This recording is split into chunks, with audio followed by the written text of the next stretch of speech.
Yo, it's Guido, Coffee Talk Supplemental. Were you just sitting there wondering, when will there be more boxes for sale? It's been like a month since I've been able to buy a loot box. I'm starting to get the DTs from it. Well, you're in luck. They're back. And it just keeps picking up speed, fellas. It really does. Let's take a look at this. We have a new event coming up, and it is the Lunar New Year with the Mystery of Dragons, which means loot boxes, apparently. Let's check out the vidya. The time of the dragon is here. Paper lanterns soar into the sky. Fireworks boom louder than tank shots. Louder. Everyone is awaiting a new beginning. Okay. Oh, right. A new beginning of loot boxes for 2024. When the dragon brings good fortune on its wings. On February 8th, an event dedicated to Lunar New Year will begin. It's an excellent opportunity to pick up some nice gifts. All right, boxes, here we go. Bundles with missions for ×5 XP, and chests can bring you personal reserves, credits, Days of World of Tanks premium account, crew books, as well as many 2D styles in the spirit of the season, including 2 new ones. Just look at this. Look at this. And of course, the chests may also contain premium vehicles. And of course, it's a horse, of course. This one's great. This is the Object 590, a Tier 9 medium with an auto loader, reloader, reverse. Okay, so loader, reloader, auto reloader. Why not? Why freaking not? The highlight is the Object 590. This new Tier 9 premium tank is equipped with a reverse auto-reloading system like the IS-3A. Fires 3 shells in a row and then fights with maximum efficiency without having to take a long reload. Seriously, who wants a long reload? Nobody wants that. Nobody wants a long reload. Why not just give it a 2-second reload? Let it fire every 2 seconds. That way it can just send shots downrange auto-magically. Just auto-magically fire. In fact, I have a better idea. Why don't we have a shell come out every degree radial for 360 degrees out of its turret? Kind of like a firework. The Year of the Dragon. It'll be the firework tank, and it will shoot a shell out of every degree of a 360 degree circle.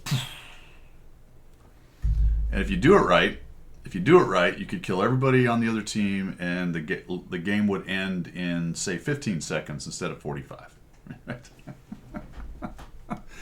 The reverse auto reloader.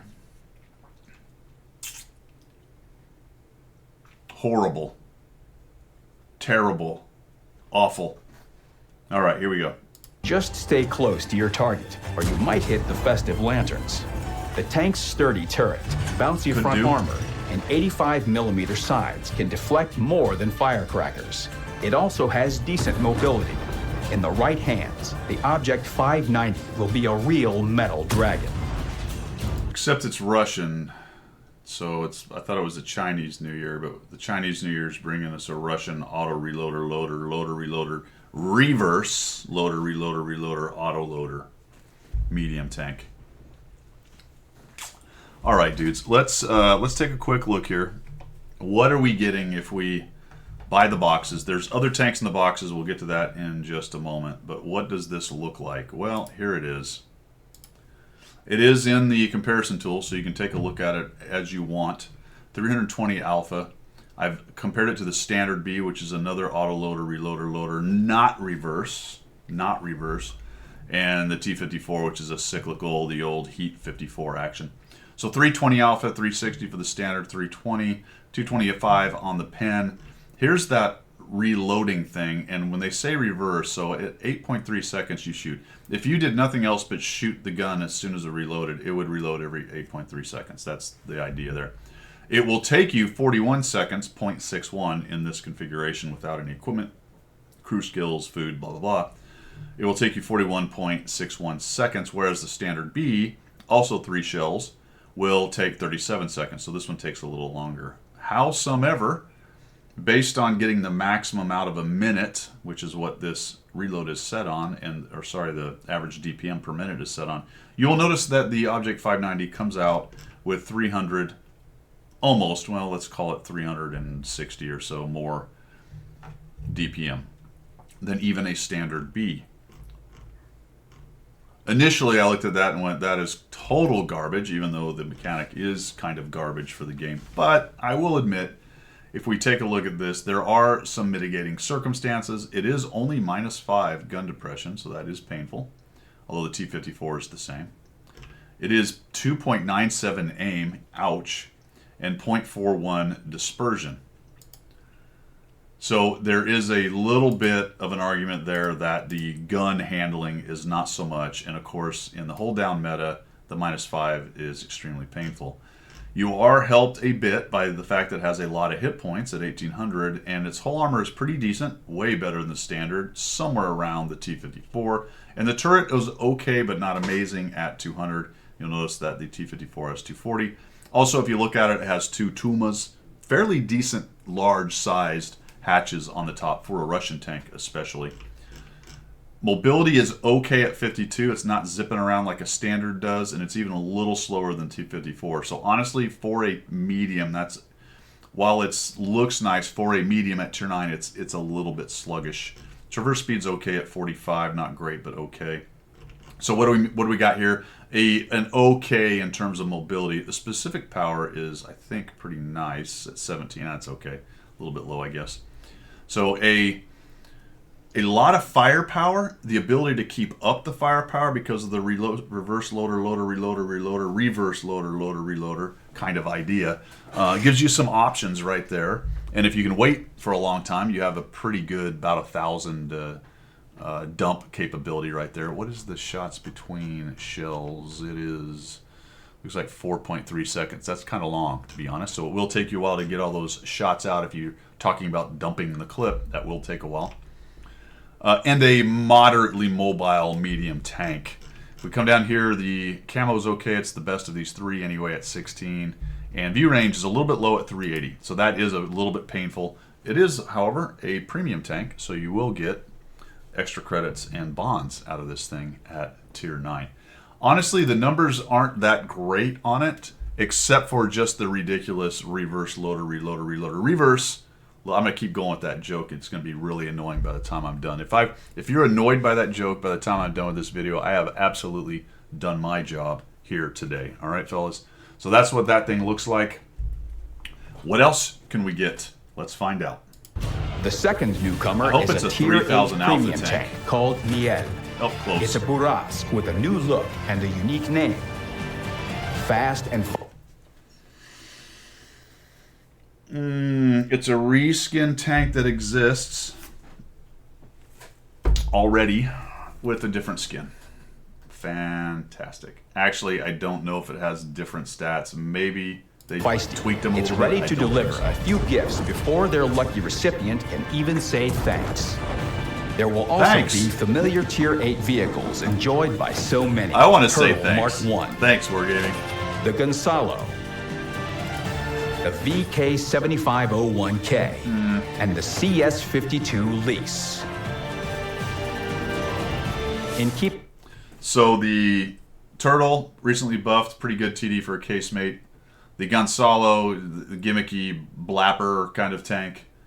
The 7501K, not a great premium. I mean, I enjoy it. It's kind of cool for what it does, but not great. The Lease, pretty fantastic. Not a bad tank at all.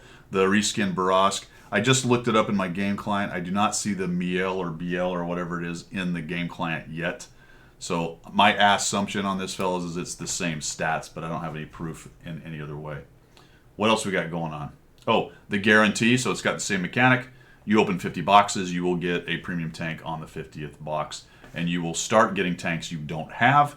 The thing about this particular event, though, fellas, is if you got a lot of tanks, and those are fairly common ones that people have been around for a while that have, other than the Miel thing, which will just end up being an annoying duplicate, to be honest, unless you really like the skin. You're going to pretty quickly probably get the new tank, the Tier 9, out of this thing, right? You have, results may vary. If you are missing 3 or 4 of those tanks on that list, then yeah, you may not have a great chance of getting it. Unless you buy a lot of boxes. We'll get to that. With tradition, every 50th chest will contain a guaranteed Tier 8 or 9 vehicle. That's all right. If one doesn't drop earlier. The number of bundles you can purchase per day is limited. This limit doesn't apply to the biggest bundle, which is available one time per account. Interesting. That's new, I think. I don't remember that being part of other box events. Maybe. Certainly wasn't on Christmas. So you can only buy so many a day, and on the 300 bundle, I love the way this is couched, right? The language used. There's no limit on the 300 box bundle, except you can only buy it once ever. So yes, technically there is no daily limit, although I suppose on that day, there is a one a day daily limit for the one day you buy it, right? I think so. I love it. All right. An event will also appear on the game website on February 8th, where you'll be able to complete simple missions for a bunch of free rewards, useful in-game items, 2D styles, decals, and even a Tier 7 premium vehicle. Hold the phone. What Tier 7 premium vehicle? I didn't find it. Anybody know? Chuck it down in the comments. I haven't seen anything on this Tier 7. That's interesting. So there's something else available to get in the event that isn't one of the premiums that you buy boxes for. Don't know. Maybe is it an existing one? Is it a new one? Don't know. Don't forget about festive discounts on equipment, consumables. That's cool. Researchable vehicles and premium vehicles on permanent sale. So that's nice. We're going to have consumables, equipment, and some vehicle percentages discounts. So that'll be good for everyone who's still buying stuff like that. The Dragon's gifts will arrive in World of Tanks on February 8th. Don't miss them, and give yourself a gift this holiday. So, I mean, no, with all due respect, is that how you start something like this that I'm about to say?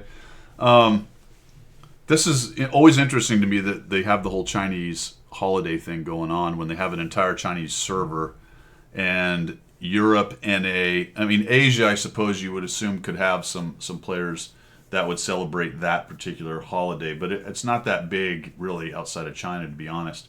So it's always interesting to me that that's a holiday, but I guess it doesn't matter. It's just an excuse. I mean, it is a holiday for some people. Again, not trying to insult people's holidays, go for it kind of thing. It's just interesting to me that the company Wargaming sort of puts that then out across all of these different servers, and then what I'll say then is the excuse to sell boxes, which I didn't realize this, but I guess last year we had 4 box events. Is that right? And we'll see what happens this year. So far, depends on if you count Christmas as the start of it or the end of it. So we've either had 2 or we've had 1 moving into the next year. I think Wargaming would say this was the first one, and then we'll see how many more up to Christmas, provided they have a Christmas box event this coming year. So we've seen 1. We had Shamrocks or some such thing last time, but box event, wow, it's only been a month, guys, and we are already in on it. So the Miel, the Barras, we got the Object 590. We just looked at a comparison on what that kind of looks like. Gonzalo, Lease, 7501, and Turtle. A bunch of styles. Some of these are retreads. I think they said there were 2 new ones. The rest are retreads. You may have seen them before. Here's the tanks. You can take a look at the numbers here on the website. If you don't want to mess around with the comparison tool in the client, then you can grab those numbers there. Here's the other tanks, and that is it, fellas. One other thing, piece of news of note, you may have seen this, but the forums are going bye-bye. That's unfortunate. I think it's unfortunate. We've seen we've seen the consolidation train moving with wargaming for probably, I would say, a couple of years now. At least a year solidly, when we start talking about the consolidation of the community groups, so the EU and NA specifically coming together into one team. When I was doing the CC thing, all the CCs getting put into one bucket. The NA people, some of them went away. I don't know what happened. I guess they probably didn't have jobs anymore. A couple of them, I believe, were kept on just based on the names I saw that were kept around. And they primarily do the NA folks. That's kind of split that way, although that's starting to kind of, the waters are muddying a little bit on that as they continue to do their reorganization. My info on that will become less and less, what's the word I'm looking for? Less and less current, I guess, because obviously I'm not in that anymore. I'm not seeing what's going on, but that's as of, a couple months ago what I'm talking about, or a month ago or so. And so this is, I think, another sign of that consolidation stuff. What do I think about it? I think it's a shame. I don't know. It's hard to argue if you're looking at the pure money. Clearly, you're saving some money by not futzing around with servers and the forum. It was an old piece of kit in terms of software coding for them. That was quite an old type of forum. They did discuss several times over the years while I was a CC, maybe upgrading their forum to a different kind, a more modern type, but they never really got around to that. And it looks like now they're just going to cut their losses in terms of cost. What does it cost them in terms of their audience? I think at the end of the day, that I don't want to say they don't care, but maybe that is probably the best way to say it.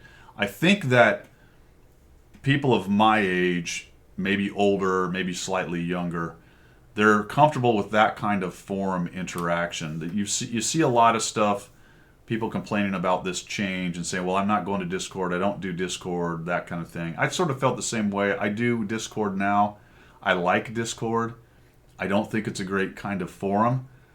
I do understand that the younger crowd prefers it over kind of what they might call a stodgy forum, old style that World of Tanks has. But I think what I'm getting at here is, despite the cost savings, probably the effort savings, the consolidation, the things that kind of make sense when you're downsizing your company, because that's clearly what we're doing right here overall, if at least a little bit, tightening of the belt based on the economies and things that are going on in the world right now.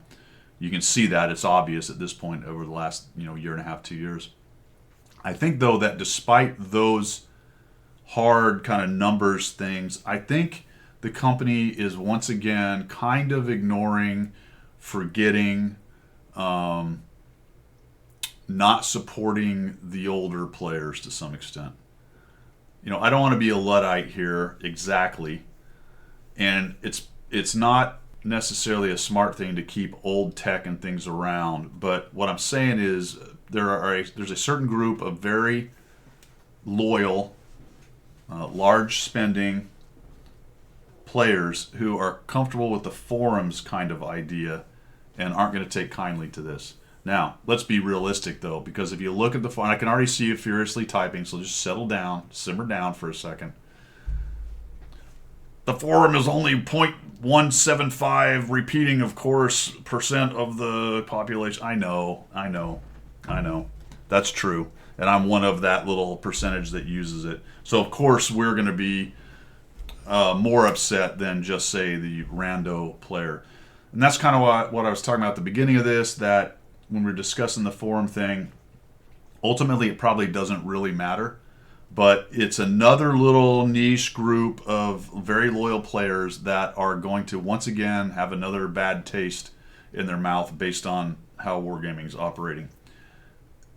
Under the heading of you can't please everyone all the time, noted, 100%. And it is a small community. And the fact is, probably some of those people who say I'll never do it are going to do it. They'll go over there and look around and say, okay, I can do some of the things I could do at the forum here. I can still kind of keep track of the information from wargaming. They do have rooms or channels where they will talk about things that are coming up. They mention in here that you have better contact with the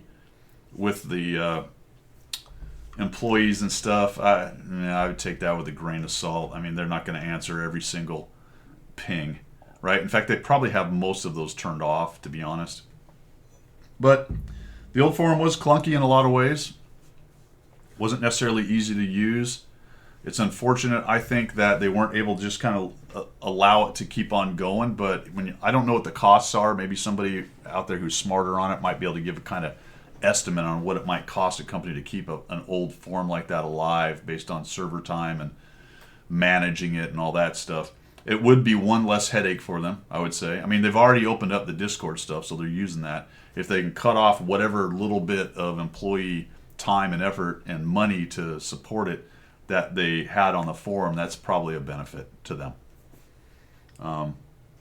I think it's unfortunate. I wish they didn't have to do it, but I understand why they're doing it. I just feel like maybe they are, are they cutting off their nose to spite their face? It's maybe not that dramatic, but it's just another cut, right? Death by 1,000 cuts, just another one. Just check that on there. It's fine, no big deal. You're already bleeding out, so what's another cut? Good matter. That's what it feels like to me, guys. That's what it feels like to me. You can get a farewell gift, by the way. So if you click on that right there, I believe on our Discord, speaking of Discord, there is a, Cliffy, I think, or somebody put it in there, the code for that, but you can click on that and you'll get yourself an exclusive 2D style. I think maybe, probably, I wonder what the percentage is as we close this out on the forum thing. I wonder what the percentage of players it is that actually have no idea there's even a forum. Do you guys think it's north of 50? I think it might be north of 50. If you look at current players, let's say all the players ever played this game, what percentage of them actually played, not just made an account and never showed up, but played a little bit? How many of them knew there was a forum? Less than 50%? It's very possible it was less than 50%. The only way you know there's a forum if you're really interested in the game, you start searching for things and gameplay mechanics and help videos and where do I go ask a question, that kind of stuff. That's the only time you would go to a forum. But anyway, it's all moving over to Discord. Not a huge fan of it, but there you go. I'm definitely not a huge fan of autoloader, loader, reloader, loader, reverse, or whatever. But hey, that cow has kicked the lantern over, and that city is ablaze at this point. There is no putting that genie back in the lantern in any way, shape, or form. We are off to those races. We are downsizing the game as we go. Not the game, downsizing at least the support of the game. And we'll see where it goes. If I was to make a guess, and this does talk a little bit to the other article that came out talking about the demise or the going into maintenance mode of the game, whether that's Lesta or these guys or some combination of it. I think in the next couple years we're going to really see a slowdown. There seems to be, at least right now, some effort in a couple of lines coming out, so we're at least going to see a couple more tank lines. But I would suspect that after those two that have kind of been announced, we might not see a whole lot of effort. Some of it may have to do with how Operation Cold War goes, to be honest. But I'm feeling like we're really starting. The deceleration is starting to happen, right? We're heading into glide mode. We may not have much thrust left. There might be still some in there a little bit, keep us going at a current altitude, but we may be running out of thrust here. The game does have a lot of potential energy in terms of being pretty high altitude, so the glide could go on for quite a long time. And maybe I'm wrong. We'll see in a year or two. But looking back, as we get a little bit more altitude at a couple years of consolidation with the game, we can start to see, at least I think, a bit of a trend item here, that we are decelerating a bit. Even as some of the stuff being thrown at us is accelerating, the game itself, in terms of development and where it's going, is certainly, if it's not losing altitude right now, it's only just holding on to it. So there you go. Guido's opinion. You may disagree. If you do, chuck it down in the comments. Have at it. That's all I've got for today's Coffee Talk Supplemental. I'm almost out of coffee anyway, and I am off to, I don't know, do something. We will see ya.